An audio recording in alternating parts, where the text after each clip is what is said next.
Always had a real strong connection with music. My mom was always singing, playing music all the time. And my dad was a DJ and he also played the vibraphone. So music was something that I was always around and also always very interested in. I just wasn't sure how exactly I would participate. So I started off wanting to play the drums. So I had like a little snare drum I started on. That wasn't my thing. Then I moved to the trumpet. Did that for a little bit, but it was just kind of boring to me. And then I just somehow got introduced to the idea of being a music producer. I didn't know what that meant at all. Like I had no idea, but I just knew who Puff Daddy was and things of that nature. But eventually, I was watching like MTV2 or Jams or something, and I saw this video of this dude like Kanye West Through the Wire. I don't know what it was about it, but something just like really connected with me. It just so happened that I was talking about this like music production thing around that same time.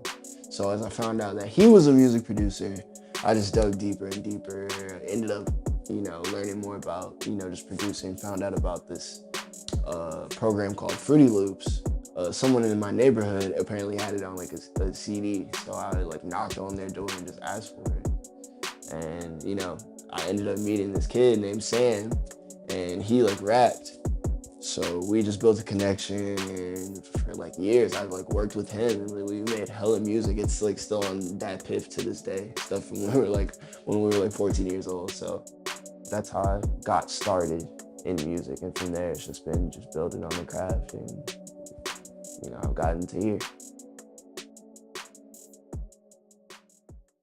For me, man, it just didn't make sense to me that when you're a producer, like, you chase these placements and you're chasing, artists that are in the game. And, for some reason, all this talent just kept coming to me, like talent, undiscovered talent, people that don't have deals and they're just out here grinding, but they're, to me, just as great as the people we hear on the radio every day. So to me, it didn't make sense to continue to chase something that's not in my sight when I have something great right in front of me, So I just had to think of a way of how I would, or how I could, connect all these people and like make a joint push forward, how we could all help each other get to a certain point. So that's, kind of the basic idea behind the company is just, using the talent that's around, not using, us all using each other, this talent that's kind of congregated and making a real push for doing our own thing. And my goal for the company is that we realize, that vision that we all have, we're all trying to make it, we're all talented. We all have people telling us how great we are. It's, how do we join forces to get to the next level? How do we, take it from these few people that see us now to the world, So that's my goal, is to take it to the world.